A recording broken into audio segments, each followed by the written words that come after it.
Good morning, everyone. Welcome to Pre-Market News and Views by In the Money Stocks. Today is Tuesday, March 27th, 2012. Let's get right into the charts here. We're going to start off with the S&P 500 E-mini futures. They're trading lower by about 2 points at the moment. Not a big deal. Market has come off of its morning highs here a little bit. Notice that the market is down basically around 5 in the morning. It started to turn down, but it had a big move yesterday. So really a 2-point decline today is really not that big of a deal. Here you'll see the U.S. dollar index also caught a bid around the same time that the market topped out. So you'll see that little coincidence right there. Dollar moving up, market moves back. The dollar usually has a tendency to fall around 9, 9:30, 10 o'clock, right around the opening bell. The dollar usually pulls back or sells off. That could help inflate the markets. Generally, after a big up day, as we saw yesterday, the following trading day, the market is a little bit more subdued. So we'll see what today brings us.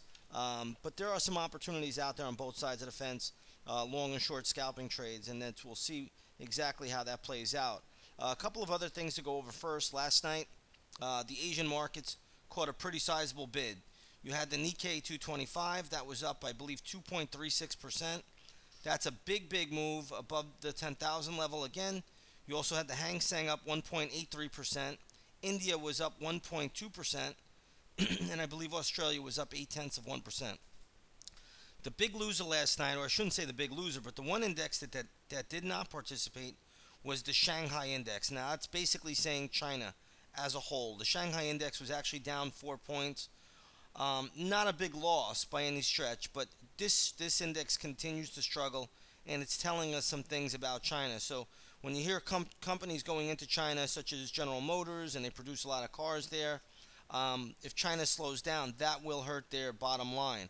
Also, yesterday, Apple CEO Tim Cook was in China making some deals, and I'm sure they're very good, but a Chinese slowdown will affect sales in that for that company as well. So just realize that the Shanghai index is not participating with the markets right now on this big inflation rally that is taking place.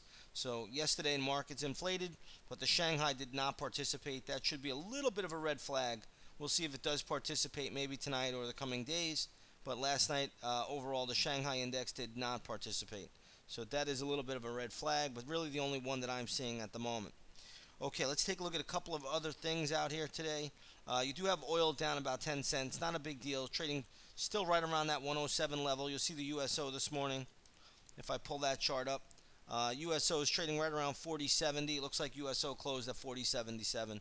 Don't want to make a big deal out of that one. Gold caught a big bid yesterday after the Bernanke speech talking about more accommodative policies out there. Gold is trading up $1 today to 16.90 per ounce. You'll take a look at the GLD this morning, and you'll see the GLD is trading right around the 164 level, closed at 164.40. So not really that big a deal there. Silver, same exact thing.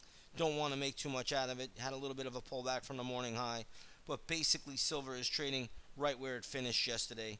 And right now it looks like oil, gold, silver, all holding steady this morning. Okay, couple of stocks we want to go over real quickly that are in the news this morning. One is Walgreens.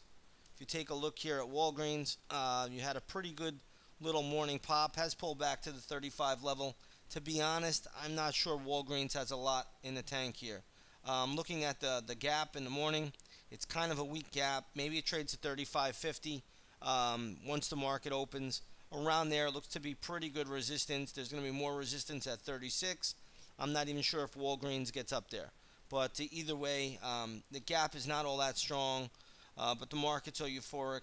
But Walgreens, I'm just not seeing a lot of strength in it right now this morning. Another stock that had earnings this morning is getting a pop is Lennar Corp. This is a home builder, basically based out of the southeast of the United States. The stock has had, this is kind of a weak gap also, but it does have upside potential, maybe to $28 and then maybe more resistance at 29. I'm not even sure this stock even gets past 27.50 to be honest, but it could, and that's what we have to concern ourselves with. I'm just trying to find out I'm looking on my other screens here for the best resistance points that I could find, and I'm not sure if the stock will even have the strength to get up there. It looks like it already has pretty good resistance here. So watch 28, Could be some short-term intraday resistance, and then 29 if it even gets up there. I don't even think it does, but if it did, watch for resistance up there. But it is not a strong gap, so be careful. Those of you that own it, I would trail the stop and look to take some profits. Let's take a look at Apollo Group. I'm not sure exactly what the news is for Apollo Group, but this stock has a tendency of gapping up and down and all around. This is a pretty strong gap down. Stock will have support at $40. It'll also have some more support right around, I believe, the 38.90. So $40 and then a little bit more support, basically around 38.90, 38.80, in that vicinity. After that, it's all the way down to $37. So that's what we're looking at for Apollo Group, but definitely a strong gap down, so it should get down to those levels. Let's take a look at Total. Ticker symbol is TOT. This stock is also gapping lower, trading around this morning at around 51.63. You can see the stock closed up here at 54.79. Traders should watch for support, and those look like a pretty decent gap down. Watch for support, I'm going to say at $50.85. Okay, just short term, $50.85. 200 MA will come into play at 51.34. So that might hold, but I would go with the more conservative level, which is $50.84. There will also be more support for another intraday bounce around $49.51.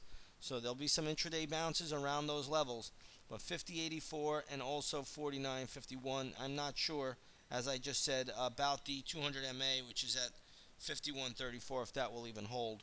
Okay, so watch that one. Another stock that I saw this morning that was trading higher was this ISTA. This is that ISTA Pharmaceuticals. It looks like it was bought out today by Bausch & Lomb, so nothing to do there. If you owned it, congratulations, take your profits. If not, leave it alone, nothing to do.